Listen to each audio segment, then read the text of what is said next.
I'm Linda Dixon from the Veterans Association.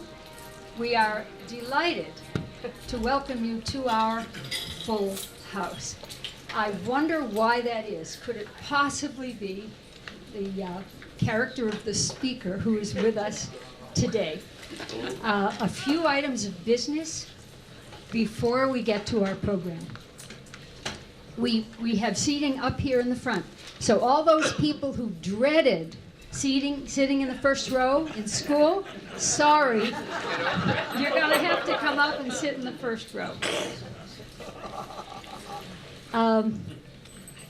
Thanks to Starbucks in Lexington Center, who has been supplying our coffee for goodness knows how long. Thanks to all the kind people who brought the delicious baked goods to go with the coffee. Thank you for contributing to our coffee fund on the table. That's our operating fund. That's our budget. And just raise your hand, please, if this is the first time you've attended a Lexington Veterans program.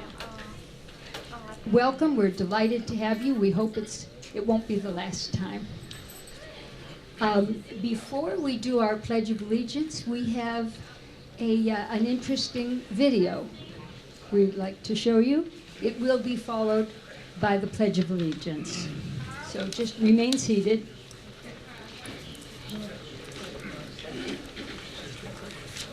How many remember Red Skelton? You ever hear the Pledge of Allegiance by Red Skelton? It's very unique.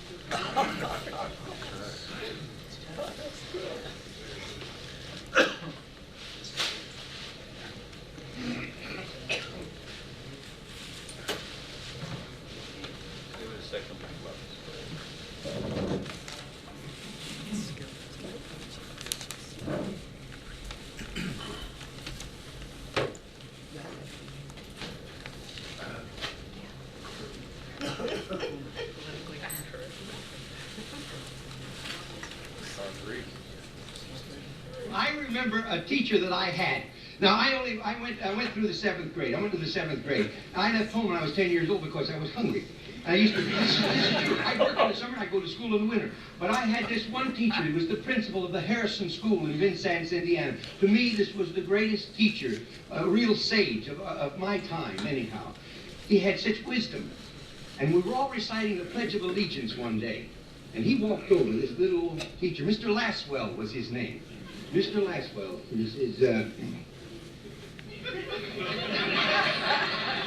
he says, I've been listening to you boys and girls recite the Pledge of Allegiance all semester, and it seems as though it's becoming monotonous to you.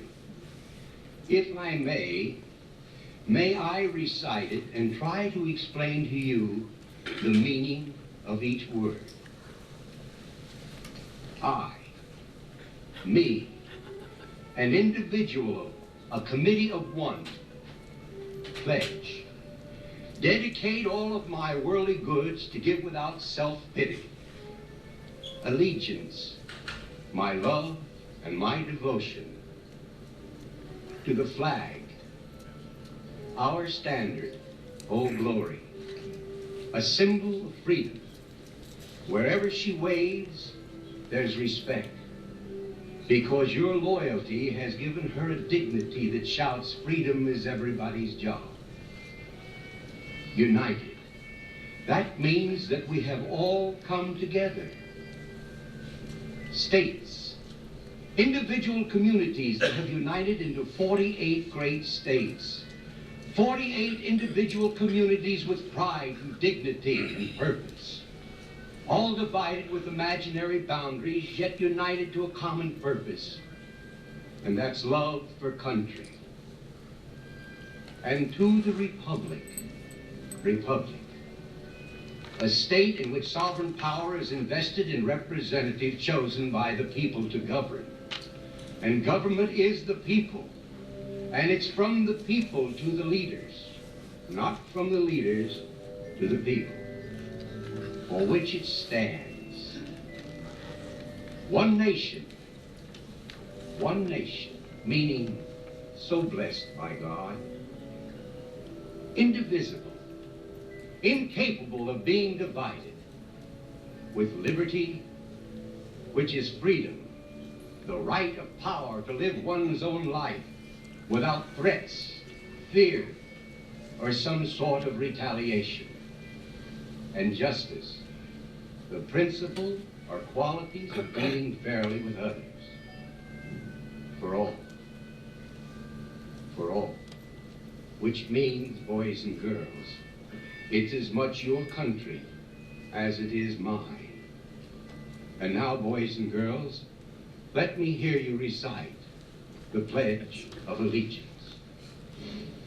I pledge allegiance to the flag of the United States of America and to the republic for which it stands, one nation, indivisible, with liberty and justice for all. Since I was a small boy, 2 states have been added to our country, and 2 words have been added to the Pledge of Allegiance: under God. Wouldn't it be a pity if someone said that is a prayer and that would be eliminated from schools too?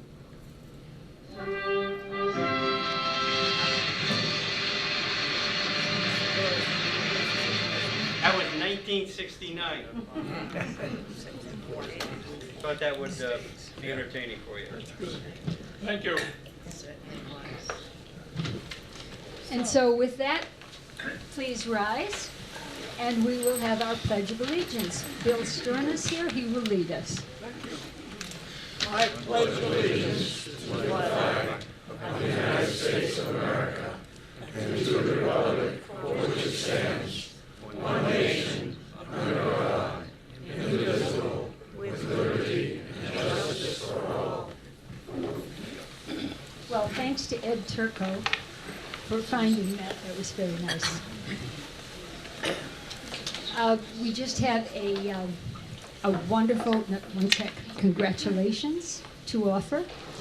Our own Bill Kennedy is the winner of the 2018 Tricorn Hat Award in Lexington. And for those of you who may not know, the handful who don't know, this is basically Lexington's most prestigious town-wide award. It's for active citizenship and volunteerism, and Bill received this honor for his many years of service to the Lexington community in a variety of ways. Bill is here. Where are you, Bill? Stand up and let us congratulate you.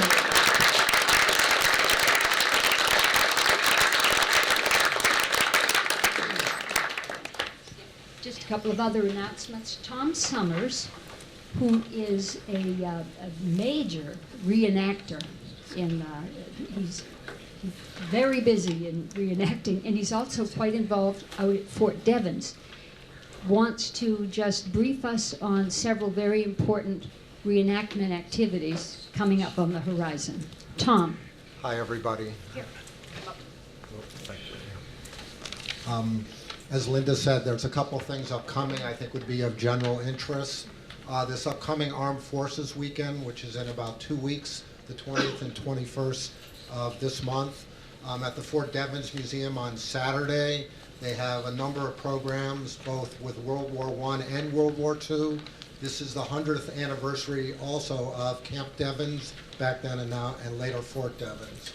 That same weekend in Orange, Mass., which is just continue out Route 2 past the Devens Museum, both days on that weekend is a large living history. It will primarily be a World War II event and will be a reenactment. It's, more like it's a battle event, so there will be tanks and other things, but mostly World War II out there.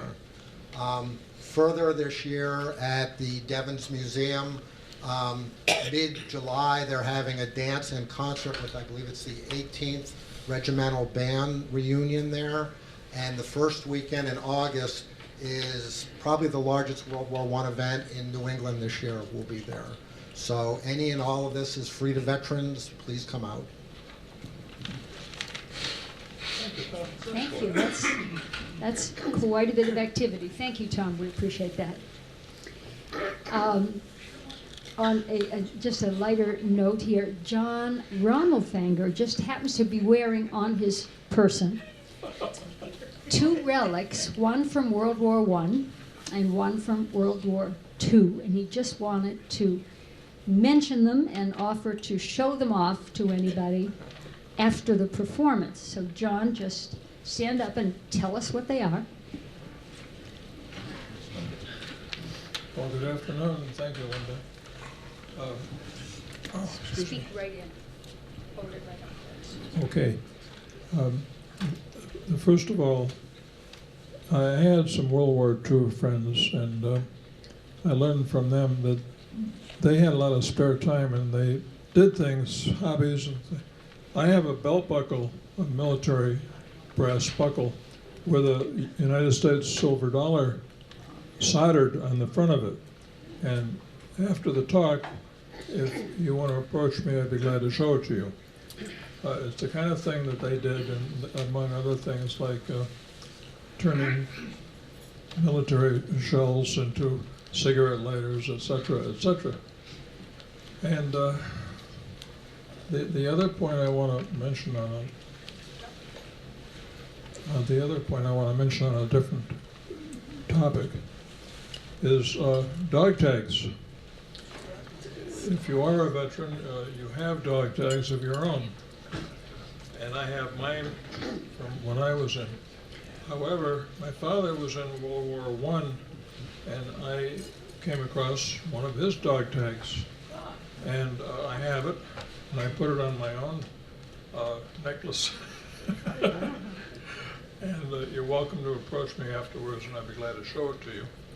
It's made of white metal, and instead of being stamped out in a machine, they had the steel fonts of numbers and letters where they banged them on whatever the information they wanted to put.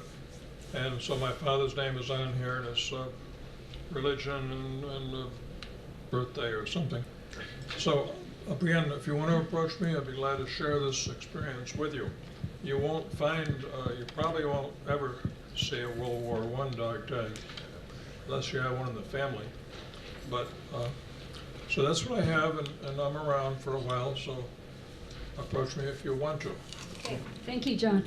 He was saying he can't take off the belt buckle and hold it up and show it, or his pants will fall down. Thank you, John. Thank you, Linda. One other quick announcement. We do try to record your email addresses correctly so that we can notify you about future programs, but sometimes we may write it down wrong, or we can't read your handwriting, or we miss it, and you don't hear from us. And you may wonder, how come, you know? So if you haven't been hearing from us lately, or if you have any questions about your email address, please check with the 3 or 4 lovely people who were at the check-in desk today. Gresh, Gina, Dave, Lorraine, would you just make yourselves known for a minute? Any of those people would love to correct your email address so that we have our records straight. Thanks very much. Okay, now let's get on with our program, and let me have the privilege of introducing our speaker, Dr. Joseph Nye. He happens to be considered one of the most influential U.S. scholars and policymakers in the field of international relations. He's the author of 15 books, and we are fortunate to call him our neighbor. He and his wife, Molly, have lived in Lexington since 1965. America has been the dominant force in the global world order since the close of World War II. But many new challenges have arisen since then. First is the rise of the giant Asian economies of India and China. And another challenge is posed by what Dr. Nye calls non-government actors, who will exert tremendous influence on world events, influence and power that used to belong to the U.S. By the way, Ellen, hello. These non-government actors that we refer to include business corporations, hackers, cyber criminals, social and political protesters, and the millions of refugees who just travel back and forth across porous borders. America can retain its dominant position, but it will have to change the way it does business. Dr. Nye will describe what he thinks needs to happen. And he looks forward to your questions and to a stimulating discussion. Joseph Nye taught at Harvard from 1964 to 1993 with a brief stint in the Carter administration. He spent 2 years in the Clinton administration as chair of the National Intelligence Council and Assistant Secretary of Defense for International Security Affairs before returning to Harvard in 1995 as Dean of the John F. Kennedy School of Government. Please welcome Joe Nye.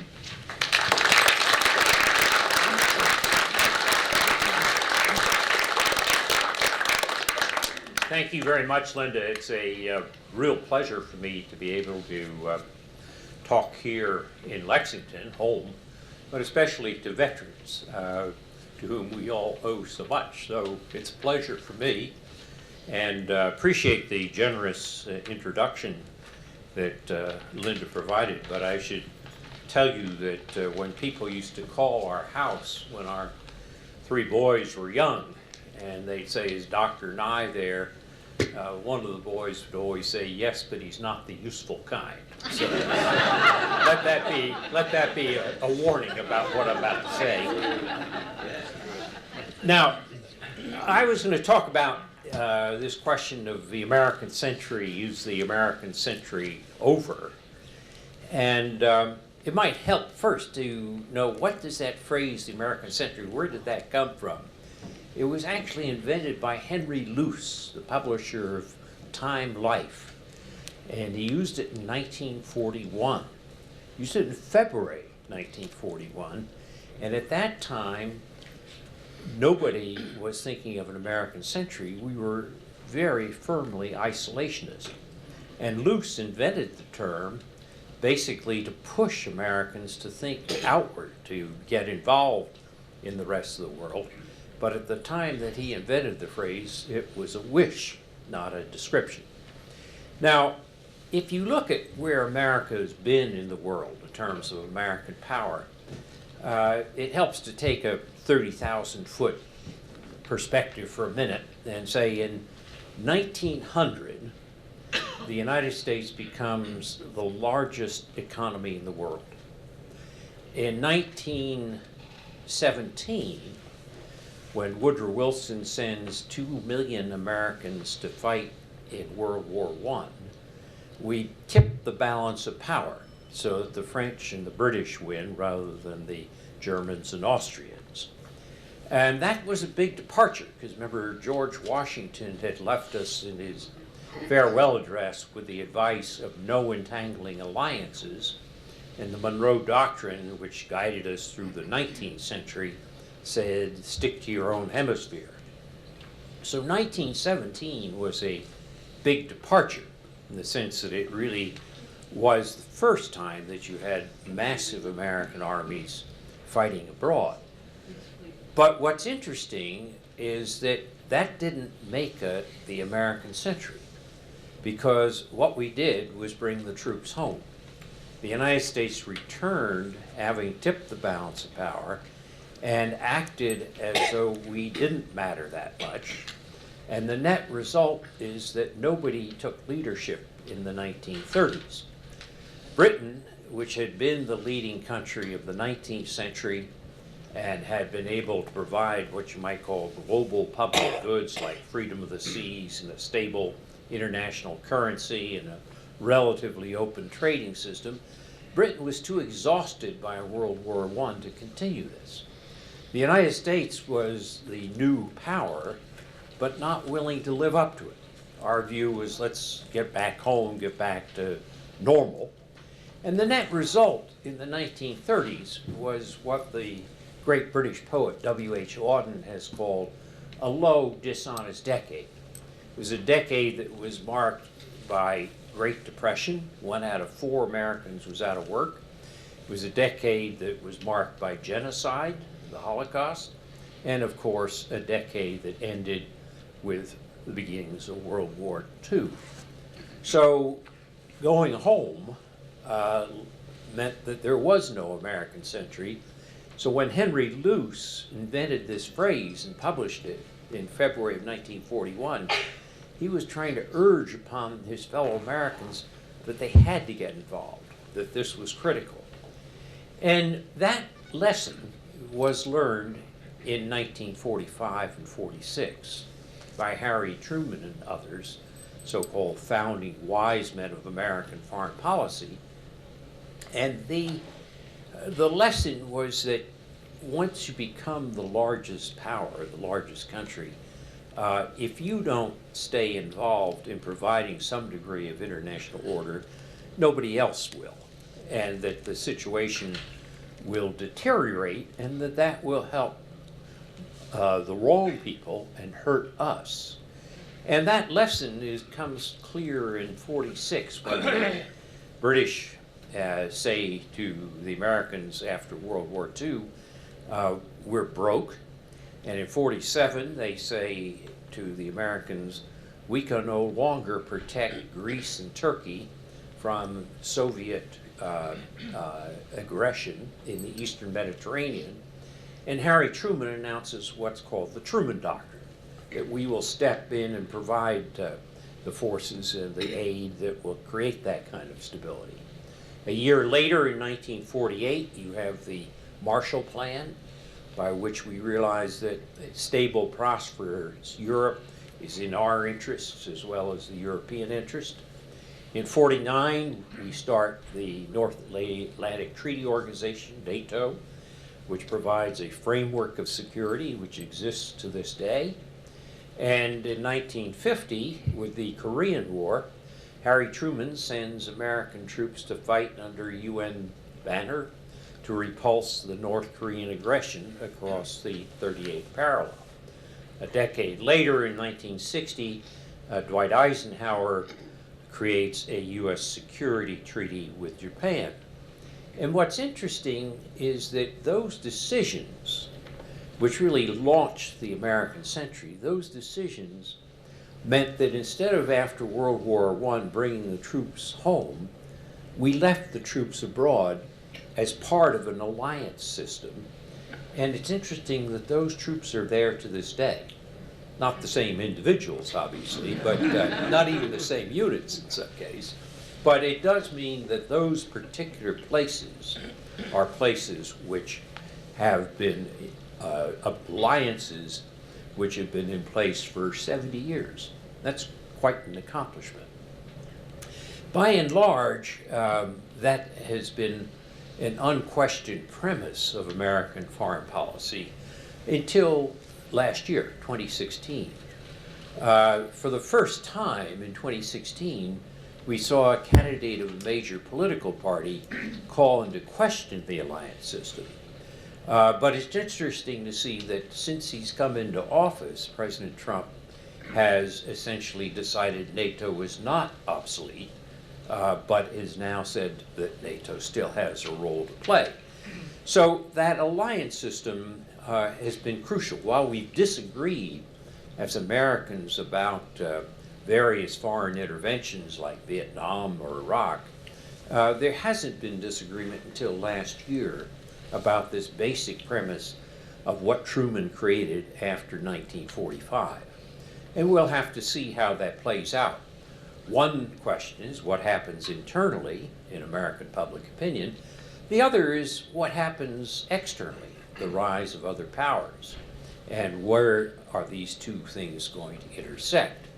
Indeed, some people argue that we're seeing the beginnings of American decline and the beginning of a great disorder For example, the Financial Times, a very good newspaper published in England, one of its leading correspondents, Philip Stevens, has written a piece in which he says we are now seeing the beginning of the end of the American liberal order. That obviously is an open question rather than a decision, but he seems to see it. And it is accompanied by a broad view that, that maybe the American century is over. We've had our century. And sometimes people say, you know, a century is about all a country gets. But it's not. When we talk about a century and decline, I can assure you that as an individual human being, I have reached close to a century and I am in decline. There's no question about that. But as a country, that's not necessarily true. Countries can have more than a century. Horace Walpole, a British statesman of the 18th century, after the United States broke away and Britain lost its colonies, starting right out here, Walpole looked at the world and he said, "Woe is Britain. We are now reduced to being a miserable little island like Sardinia." This was on the eve of the Industrial Revolution. They gave Britain its greatest preeminence in the 19th century. By the end of that period, Britain was in control of 1/4 of the Earth's surface. So don't let the word century or the American century mean that it has to be only one.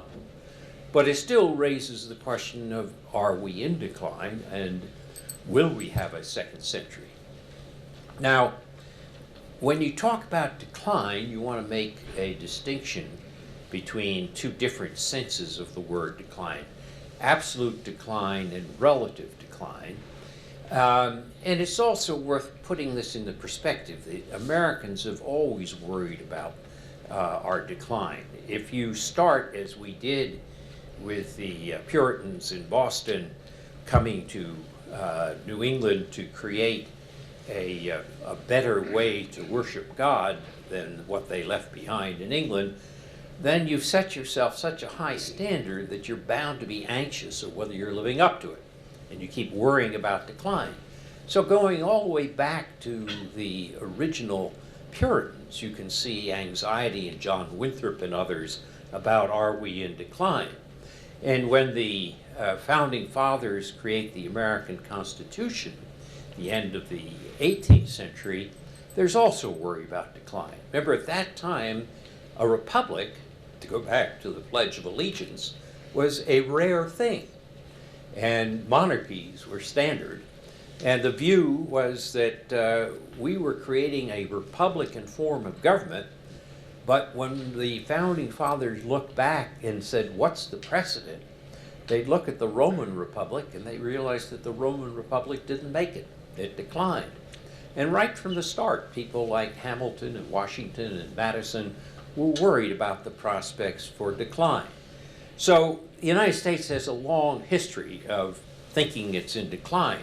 Most recently in this century, after the Soviets put up Sputnik in 1957, there was a view that the Soviets were 10 feet tall. And then in the 1980s, when Japan had a superior industrial manufacturing model, the view was the Japanese were 10 feet tall. Today, the view is that China is 10 feet tall. But I think what you realize is that these various apprehensions about decline tell you more about American psychology than they do about power realities. So if we try to think of this in power realities, what can we say about decline? Well, absolute decline is what happened to ancient Rome. The Romans didn't decline because a new empire, Persia or Germany or something, came along and surpassed them. They declined because their economy had no productivity and because they got locked up in internecine warfares, which weakened to the point they couldn't defend themselves against hordes of barbarians that were invading. And that is sometimes referred to by editorial writers as saying, we are going the way of Rome. Well, it really doesn't make much sense. Think of a few indicators as to whether we're in absolute decline. Start with demographics, simple population numbers. If you look at the population of the major countries in the world today, China's the biggest, India's second, the United States is third. The UN demographers who look out to 2050 predict that in 2050 it will be India first, China second, but the US is still third. Now that's interesting because the US is the only major advanced country which is going to keep its standing in terms of world population. And that matters because when you look at the changes that are going on as we all age, the key question is what will be the ratio of young work years to older dependents? And for Europe, for Russia, for Japan, that ratio is getting harder and harder. For the United States, it's going to stay okay, as long as we continue immigration. If we stop immigration, that will turn. But right now, the projections are that the U.S. will maintain its position demographically in the world. So that's not a likely decline in power. A second indicator you might use as to whether we're in absolute decline is energy. If we were speaking about this problem 10 years ago, we would say, you know, we have a major problem. We're becoming more and more dependent upon imported energy. And that was regarded as a sign of our decline. But that didn't take into account the so-called shale revolution, in which new technologies of horizontal drilling and hydraulic fracturing were applied to shale rock, which had been there all the time, and released the shale revolution, which leads the International Energy Agency to project that in the 2020s, North America as a whole will be largely free of imported oil and gas. That's a huge change. A third indicator that why we're not in decline could be the issues of science and technology. If you look at the new technologies that are going to be crucial for the progress that will guide the 21st century, it's generally regarded as biotechnology, nanotechnology, with materials technology, and the third generation of information technology, artificial intelligence and machine learning and so forth. And what's interesting is if you ask what country is in the forefront of all three of these technologies, it's the United States. And if you ask, well, can we sustain it? And you look at the knowledge structure and the university structures, the Shanghai Jiao Tong University in China does an annual study of world universities and ranks them. In their ranking of the top 20 universities in the world, 15 of the 20 are in the United States. None are in China. So this view that we're in absolute decline and that we're like ancient Rome in some ways just doesn't seem to fit the facts as I see them. But there could still be relative decline even when there's not absolute decline. This is what happened to the Netherlands in the 17th century. Amsterdam was doing pretty well. The Dutch were doing very well. Just look at your Rembrandts and you can see that they had a pretty rich culture. But Britain was doing even better, particularly in sea power. And as British naval power increased, they were able to defeat the Dutch at sea and gain control of those Dutch sea routes. So it wasn't internal absolute decline in the Netherlands, it was the relative rise of Britain which ended the primacy of Dutch power. So we have to ask then, well, even though we're not in absolute decline, is there somebody that could replace us? Well, if you look at sheer economic size and human resources and capabilities, Europe would be a candidate, in the sense that Europe has an economy that's even larger than ours when it acts as one. And Europe is quite capable in terms of advanced technologies and human resources. But Europe lacks unity, and we've seen it with the so-called Brexit vote that occurred this past year. If we turn to another possible contender, you might say, what about Russia? But Russia is a country that is in decline.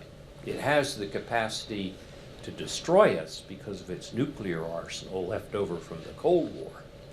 But it is an economy which is what you might call a one-crop economy. 2/3 of Russian exports are in oil and gas. And they don't have the capacity to make the reforms they need because of an extraordinary system of corruption. In addition to that, as I mentioned earlier, they're going through demographic decline. Another possibility would be India. India has been growing at about 7.5% to 8% a year. As I mentioned earlier, it's going to be the largest country in the world in terms of population. And you might say that India will be the country that replaces us. But India is a $2 trillion economy. The United States is a $20 trillion economy. There's a great distance that India still has to travel to get to our range. And India has a major problem, which is about 1/3 of the women are illiterate. And you can't waste that much of your human resources and make it to the top leagues. So India still has a hard task ahead of it. And that leaves then China. And China is the country which is most often touted as the country that will replace the United States. Indeed, some people argue that China already is larger than the US, but that's usually done by using rather funny measures called purchasing power parity, which I won't get into here. But if you look at exchange rates, China is a $12 trillion economy. The United States, as I mentioned, a $20 trillion economy. But China has been growing much more rapidly. Until recently, they were growing at 10% a year. Now the official number is closer to 6% a year. That may taper off a bit further. But if one economy is growing at, let's say, 6% or 5%, the other one, us, is growing about 2.5%, sooner or later those curves intersect. When China was growing at 10%, the guessing game, or people would make bets on when will China pass the US, and some people thought it might happen as early as 2020. Now, with China's growth rate somewhat slower, the guessing game is somewhere in the 2030s. But this assumes that China doesn't stumble, that it has no problems. And it also looks at one dimension of power, which is economic power, but it doesn't look at two others, which is military power and, of course, soft power. Military power, the United States has a military budget about 4 times the size of China. And while China can increase its capacities, particularly naval capacities in the East China Sea and the South China Sea, as a global power, it's not about to become equal to the United States anytime soon. On soft power, which is the ability to get what you want through attraction rather than coercion or payment, the Chinese have attracted a number of countries by their impressive economic growth, but it's also true that they have trouble projecting soft power. There's a firm in London which creates an index called the Soft Power 30, which looks at countries around the world and ranks them in terms of their attractiveness to others. And China ranks about number 27, the US number 1. And so it's not likely that you're going to see China replacing the US as a model of attraction anytime soon. So I think the argument that somehow we're going to be replaced by China and that we're going into a relative decline because of that, I think is an exaggerated argument. What's more likely is that we're facing something which you might call entropy, which is the inability to get work done. And that's because there are just so many more actors in the world, these non-governmental actors of various types who are playing roles, whether they be corporations or private groups or groups like Wikipedia and others. And there's also a new set of issues, what you might call transnational issues, that cross boundaries, which no one country can solve in and of itself. So, for example, if you take an issue like climate change, China has passed us as the major emitter of CO2. That's one area where they are the superpower. But the carbon dioxide they put in the atmosphere affects them, and it affects us as well. When I was in China in January, teaching at Peking University, I noticed that they offered me a mask to wear. And this particulates in the air at the days that I was there were 600 parts per million. The UN sets a health standard of 25 parts per million. Well, if you think of the incentives for China to start reducing the production and consumption of coal, it comes from these grassroots as well as from international statements. But it does mean that if China does better than before, that's good for China. It's also good for us. So here's a case of an issue which you might say, rather than power over another country, we want power with another country. We want them to do well on this because it's good for them, it's good for us. International financial stability, so that we don't have another great financial crisis as we had in 2008. As the Chinese yuan becomes more important in the world financial markets, we want it to be stable. We want to be able to work with them. The last thing either of us will benefit from is a collapse in the international financial system. Or if you take the issue of transnational terrorism, of groups that are crossing borders and raising havoc. That's in our interest and in China's interest to work together to stem that. Or dealing with cyber actors, those who are able to cross borders invisibly and hack into different systems. That's again an area where we can find common ground.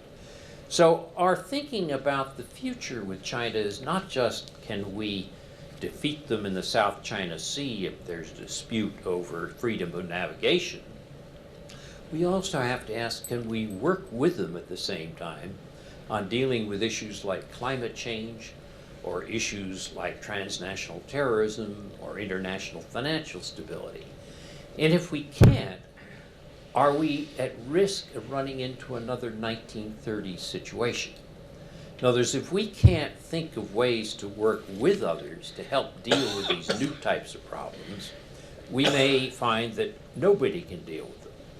That's interesting because if you look at the challenge we face, it may not be to be replaced as the strongest country in traditional military and economic terms. It may be that we have to learn how to work with others to create networks so that we can deal with these new sorts of issues at the same time. Sometimes people talk about the importance of soft power, attractiveness, creating these networks that allow countries to work together, and that's true. It's also equally true that we need hard power, which is why we need to reaffirm our alliances with Japan, with Korea, in NATO, and so forth. And it's that combination of hard and soft power that is what I call smart power, the ability to use both in ways that reinforce each other. The director of the Office of Management and Budget, Nick Mulvaney, recently announced that his new budget was a hard power budget. and that he was cutting back 40% on the State Department and the United Nations. The result was that General Mattis, the Secretary of Defense, said, if you're going to cut back on the State Department that way, you're going to have to buy me more ammunition. Or another way of thinking about this is that smart power is this ability to get these different elements of power to reinforce each other. And it's not either or, it's the ability to do both that matters. So as I look ahead to answering the question about is the American century over, I don't think the country is in decline. I don't think that we're about to be passed by another country. I do think that we have to ask ourselves whether we are going to live up to the learning that occurred in the 1940s, which says that we have to be taking the lead and involved with others. And if we try to turn inward too much, realizing that others won't pick up the slack, and that we're going to have to actually work with other countries, help share some of that job picking up the slack. And to me, that's the real challenge that we face as to whether there's a second American century or not. And if there's not, and if we wind up slipping back into a 1930s type situation, it would be bad for the world and bad for us. So that would be my diagnosis and my answer to the question, is the American century over? No, but the job that we have to adjust to is considerably changed. So that's my message. How about over to you with your questions or objections or rebuttals, which are often most interesting. We would like you to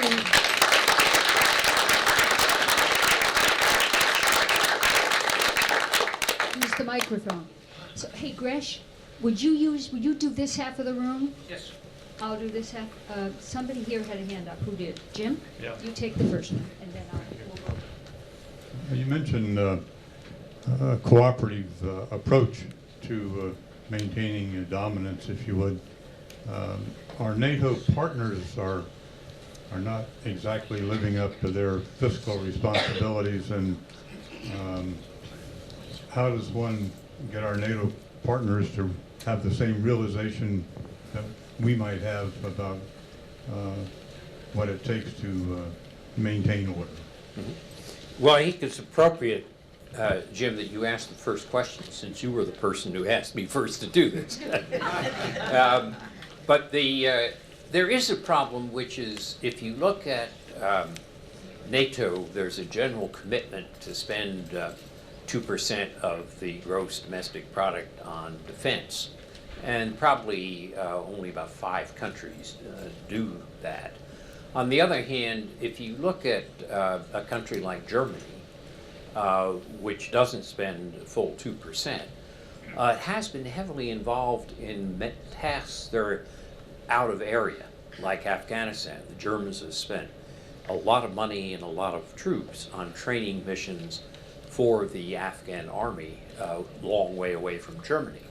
So do all the NATO allies spend as much as we do? No. Or as much as we want? No.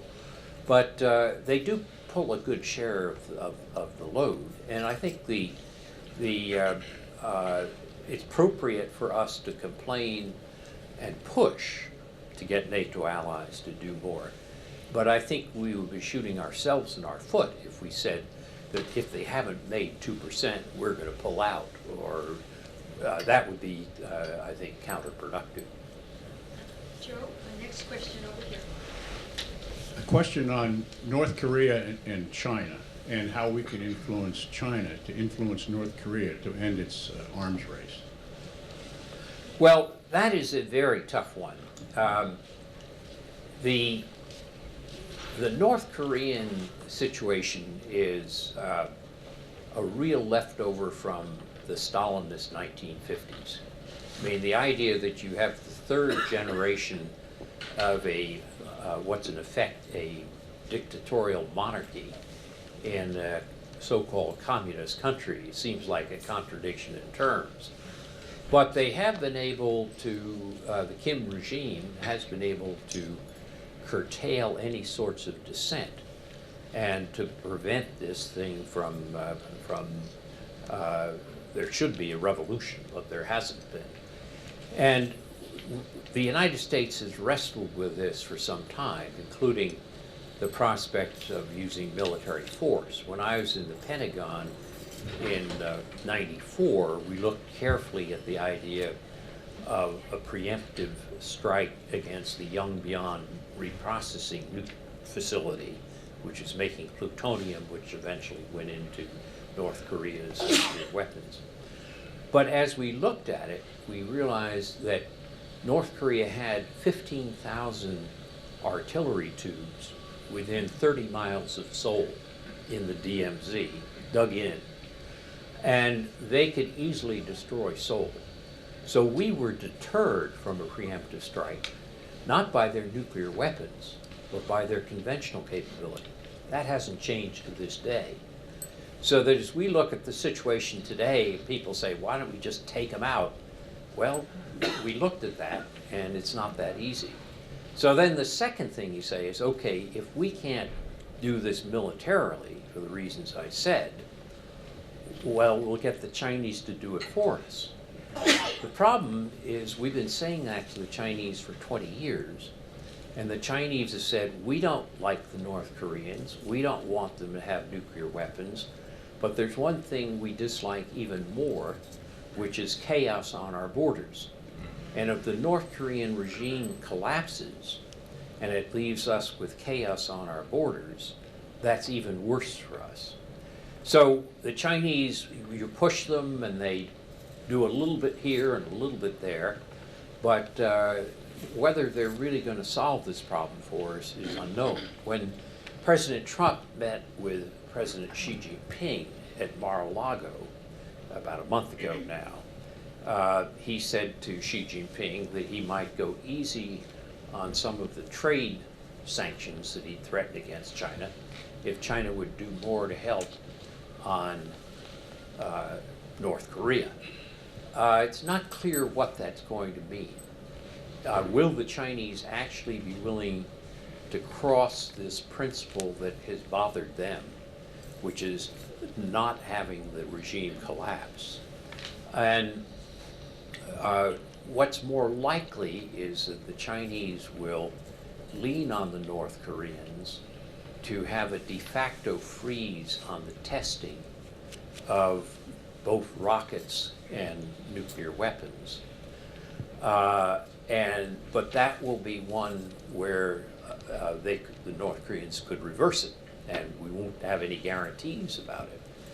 So that, I think, is likely that the Chinese will be willing to do. Will they go further and cut off food and fuel to North Korea so that the Kim regime collapses and there is a disorder on their border? I think that's less likely. But stay tuned. You're about to see this play out. On this side of the room? Yes. I have an easy one for you. What will it take for us to get out of Afghanistan? It doesn't seem that our leaders have read history. They don't know about the British or the Russians, and now we're in there. Well, it's a great question. I was at a session last week with General David Petraeus, who had been responsible for that area for some time.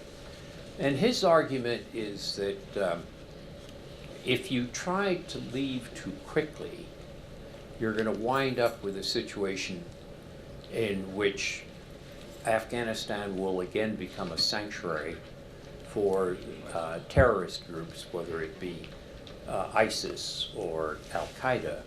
The Taliban is mostly Afghan-oriented, but these other groups are outward-oriented. And the fear is that if we don't train the Afghan army and don't provide some logistical and some degree of air support for them, that they won't be able to make it, that they'll collapse. And in that case, the question is, will our security situation be worse? Aspirations to create a democratic Afghanistan are beyond us and have been all along. The question is, what's the minimum we can do to prevent it becoming sanctuary for those who want to use it to hurt us? And the general view there is that probably something in the range of 10,000 American troops would be in training and special operations type missions. The Afghan army last year lost something like 22,000 casualties to the Taliban. We didn't. We lost a few. So we've gotten away from that 100,000 troops deployed with significant American casualties. But the question is, do we want to, there will be some casualties with 10,000 troops, even with these rear-oriented missions. Do we want to suffer those casualties, or do we want to get out? And if we get out, will Afghanistan collapse, or will the government in Kabul collapse, Ashraf Ghani's government? And the general view is that they probably still can't make it. So it's a tough call, and the newspapers tell us that it's one that's on the desk of President Trump in the next 2 weeks or so. General McMaster, who's the national security advisor to President Trump, was heavily involved as a commander in Afghanistan, so he knows it very well. And General Mattis also knows it very well, but they know it well enough to be cautious. On the other hand, where do you go? I mean, do you sort of say, all right, we'll take the risk that it becomes a sanctuary again, or do we say we will try to leave a minimum number there with a minimum mission to prevent it collapsing? That's the nature of the decision that's coming up. Okay, next question is young lady. Hello, my name is Iva. I'm coming from Latvia. That's one of 10 European countries that were founded in the end of First World War. And I wanted to ask a question regarding the NATO and America's role in the NATO. As we see on the ground is that Canadians have took over the role of leadership there on the very eastern border of NATO. A battalion of Canadians arrived 2 days ago on the ground of Latvia. And we are the country that is up to 2% from our GDP in defense in the next year's budget. So I just wanted to know what future scenarios you would foresee in regards to America's role in NATO and how you see that relationship to Russia. Well, I was worried during the 2016 campaign when candidate Trump said that NATO was obsolete and that we might draw back and leave these countries to their own wishes. And he also expressed a rather optimistic view about Putin and Putin's intentions. He now seems to have learned, partly from talking to other leaders like Angela Merkel and others, or Theresa May and others, that NATO really is crucial. And he's also learned that maybe Putin isn't as benign as he first thought. The position that the United States has taken since it had agreed to protect the Baltic countries was that we would not permanently station troops there, but we would rotate American brigades through the Baltic countries on such a close basis, as the military put it. It'll be like toe to heel, so that there won't be an American brigade based in Riga or in any of the three cities or outside of them in the Baltics. But it will, but we will continually rotate American troops through. And the reason for that is that unlike Ukraine or Georgia, which are not members of NATO, we are committed under Article 5 of the NATO treaty to come to the defense of the Baltic states. And that means we have to be even stronger in our deterrent to make clear to the Russians that if they do try to take over one of the Baltic countries, that we will see that as a violation of Article 5. And that's the reason for this constant circulation of American, well, all NATO countries, and the Canadians are there now, but the Americans are also going to be continually in Latvia, not the same American, but toe to heel, there'll be Americans there. And that's designed to send Putin a message that, that we take Article 5 very seriously. Next question on this side. Do you have any feeling for the incoming South Korean leader insofar as the willingness to really seriously negotiate with North Korea? As an example, the idea of protesting the inputting of or installation of THAAD, I think is a pretty significant step to take. And do you think that might make the difference between Kim being willing to sit down at least? The Korean elections are not going to occur for until a little bit later in the month. And the leading candidate, Moon Jae-in, was a supporter of a previous center-left Korean president who had a policy toward North Korea which he called the Sunshine Policy.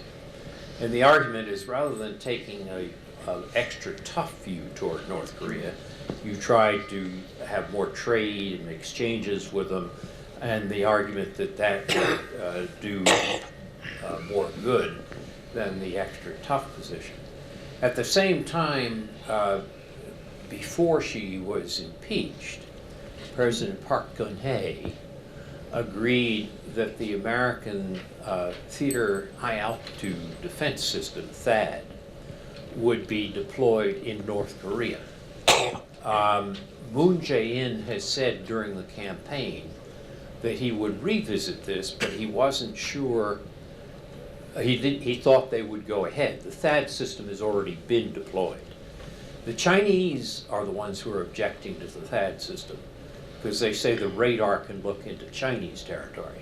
And the Chinese have put strong pressure on South Korea by, for example, cutting off business with South Korean companies to try to get the South Koreans to withdraw the permission to station THAAD in South Korea. That has undercut China's standing in South Korea. But the North Koreans are assuming the worst, and it's not going to do much to the North Koreans one way or another what happens with THAAD. And the North Koreans, I'm sure, are glad to see disarray between China and South Korea in terms of pressure on them. So at this stage, it looks like THAAD is deployed. I suspect it will probably stay there. I think even if Moon Jae-in wins the election, I think it would be too costly for him to have THAAD withdrawn.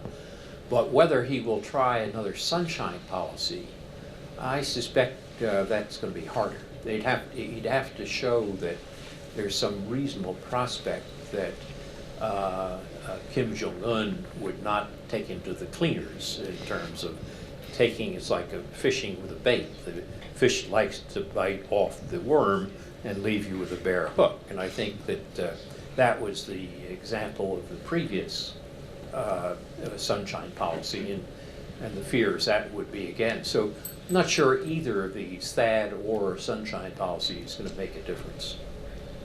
Next question here in the back. Yeah. Doctor, could you speak to income inequality, if it exists in this country, as it relates to the decline of the American century? Well, income inequality has increased in the United States, and the facts and the figures on that are pretty clear. And one of the big questions is what will that do to our coherence or cohesiveness as a country? And even more important than just the inequality per se is what does it do to those who were left behind? It used to be that somebody in the 1970s, which was when we had a less inequality of income, in the 1970s you could graduate from high school or not even graduate from high school and get a job in a factory, say an automobile plant, turning a wrench or whatever, and earn a comfortable income that will allow you to have a house in the suburbs and so forth. Today, that factory is full of robots, and you have to be able to use a numerically controlled machine tool or be able to manage the complicated constructions that go to using these robots effectively. And that means your previous degree in high school is not enough. You now need community college or more. And there are a great number of American factories today where 4 years of college is necessary for managing the control systems. So the big question is, how do we help those people who've lost the jobs they used to have that a high school degree equipped them for? How do we help them cope with the new types of jobs that are coming? And that's going to require a lot more effort on empowering these people, both through the educational system and other special programs than I think we've done enough on. We saw some of this in the 2016 election of the feeling that some parts of the country feel left behind. And if you feel left behind, you resent it. And when you say, but robotics are good for the country as a whole, it might be true, but not for me if I've lost my job. So we've got to spend a lot more time thinking not about equality per se, there's never been full income equality, but for how you take care of those who are left behind. And that ought to be top of the agenda. Gresh, any questions on your side? I'd like to go back and forth either side. Okay. Yes, I'm just wondering how you feel President Trump's policies are fitting into this cooperative approach that you've been talking about. Well, the initial rhetoric that candidate Trump used in the campaign was almost a rhetoric of forget cooperation. You know, we will go our own way. And the idea, I mean, for example, he said during the campaign, let Japan and South Korea develop their own nuclear weapons rather than our defending them. Well, you know, that is a recipe for disaster. But it's also true that since taking office, he met with Prime Minister Abe and arranged to reaffirm the U.S.-Japan Security Treaty. And similarly, 4 days before he entered the Oval Office on January 16, he said that NATO is obsolete. 82 days after he was in the Oval Office, he met with the Secretary General of NATO, Stoltenberg, and decided that NATO was no longer obsolete. I wrote a piece for the Washington Post that they asked for, how do I judge Trump's first 100 days? And I said there are two things to note about his first 100 days. First is how much he's learned. Second is how much he still has to learn.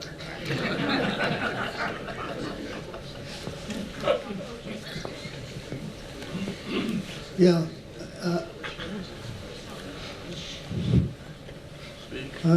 Could you address the prospects for the United Nations taking over an evolutionary process of taking over being the world's policeman rather than individual countries? Well, in principle, that was the way collective security was supposed to work. That countries would agree And it worked in Korea, in the Korean War.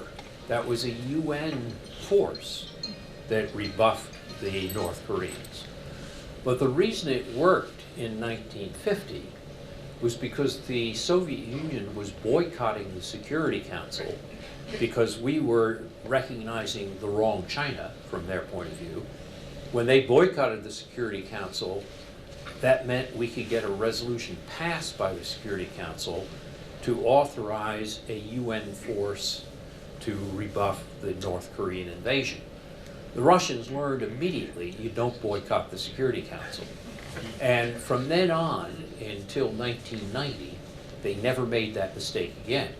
Anytime there's a proposal for a UN force, they would veto it. In 1990, with the end of the Cold War, Gorbachev then agreed, after Saddam Hussein invaded Kuwait, Gorbachev agreed with George H.W. Bush that there would be a force authorized by the UN Security Council, no veto.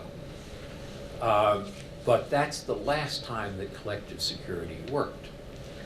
And the problem is, after that, the differences between the US and Russia became quite severe again. There were some instances, for example, in the case of Libya, where the United States went to the Security Council and asked for authorization under a resolution called Responsibility to Protect, to use force with the Europeans to prevent Gaddafi from taking Benghazi. And the Russians did not veto that, they abstained. But after they saw that the Americans and the Europeans went further than the resolution admitted, and that Gaddafi was then overthrown and killed, then the Russians said never again. So when you have a resolution, as we've had for the last 4 or 5 years, saying let's have a UN force go into Syria, the Russians veto it every time. And from their point of view, they can't trust us, and therefore they're not, and they think we will use the UN for our purposes, and they'd rather not have it used at all. So that's the short history of UN collective security.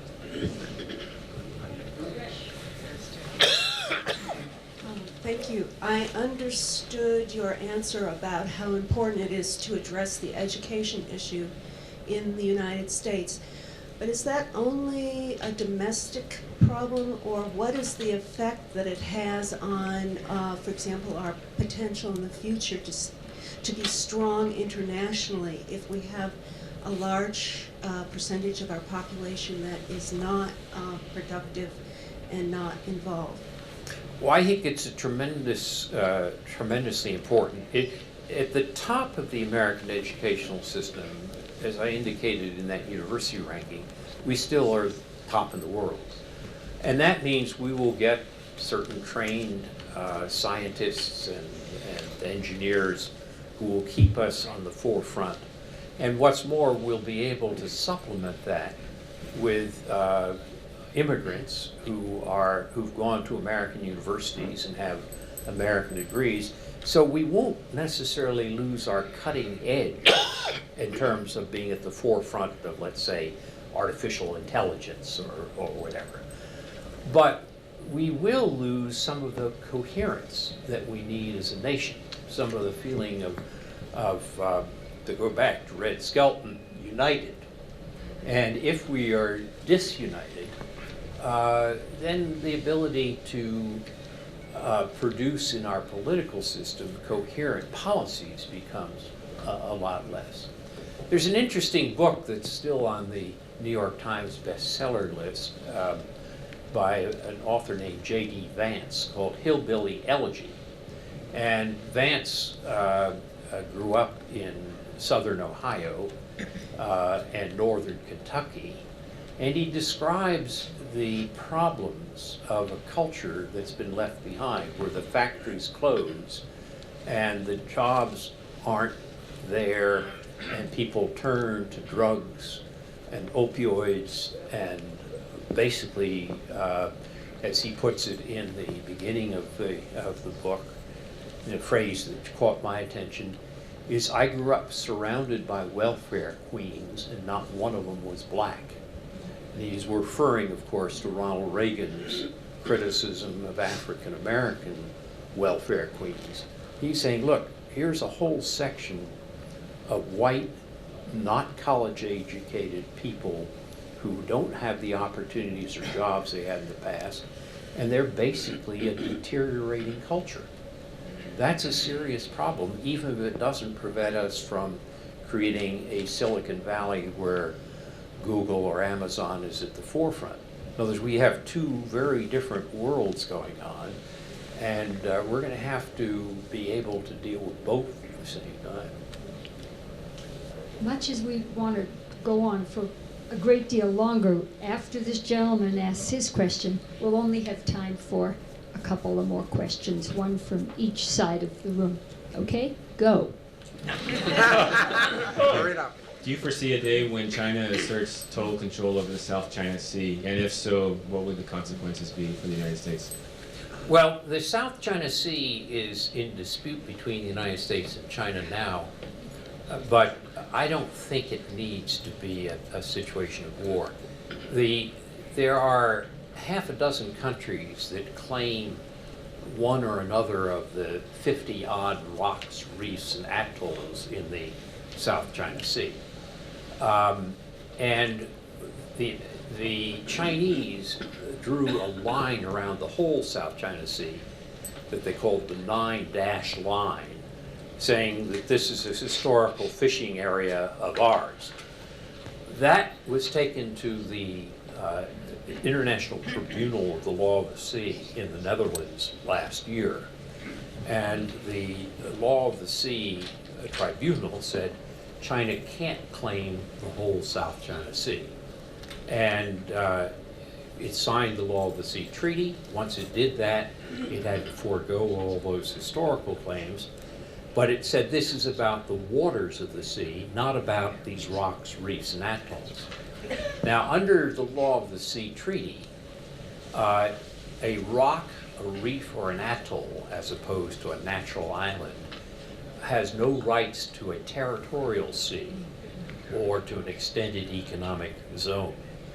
And the Chinese have been dredging and pouring sand on some of these features. And the United States has said that the law of the sea does not mean that you get a territorial sea to go with this. You can't pour sand on a rock and call it an island. And so we have been sending what we call freedom of navigation operations through the South China Sea, which usually is a destroyer or a frigate, which is clearly a military vessel, but which goes within these zones just to show China that we don't accept this.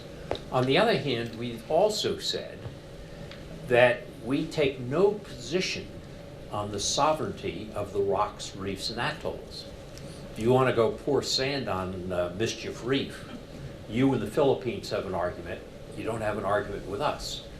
But if you try to prevent our sailing a naval vessel within 12 miles of Mischief Reef, then you have an argument with us. That's a basis in which you can imagine accommodation over time. As long as freedom of navigation is preserved, then we say to the Chinese, you go and solve these other issues with the other countries, but we're not getting involved in that. On the other hand, the other countries would love to have us get involved. It's sort of, we'll hold your coat while you go fight the Chinese for that rock, reef, or atoll. I think the position we've taken is about right. I don't expect war in South China Sea.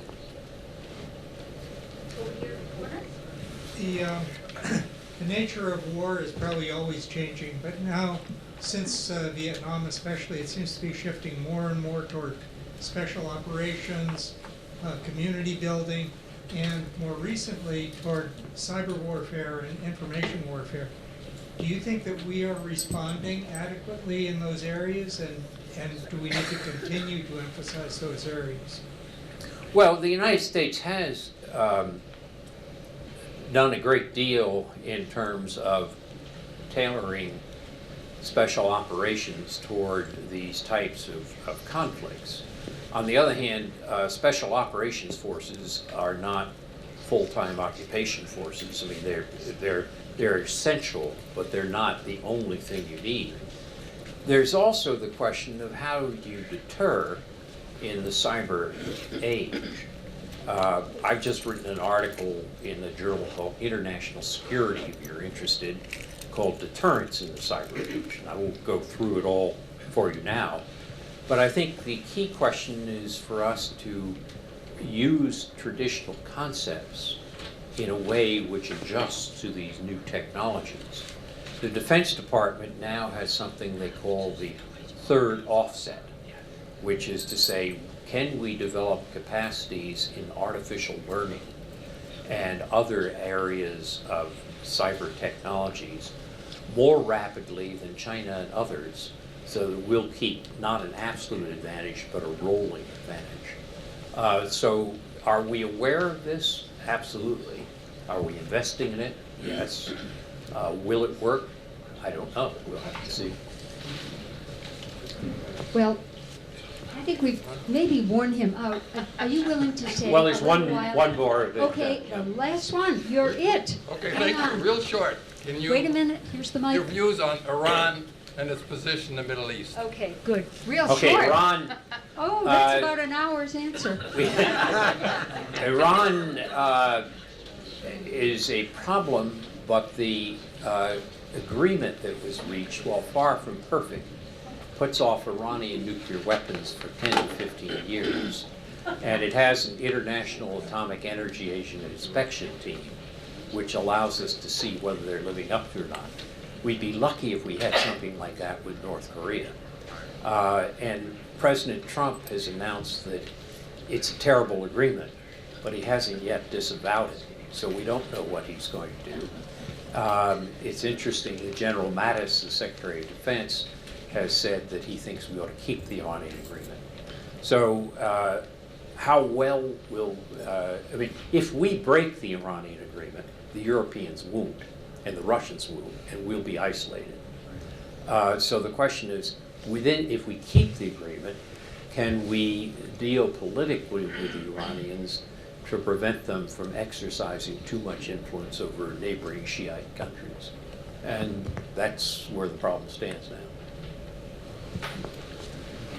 Joe, we were honored to have you with us. Well, Linda, thank you very much.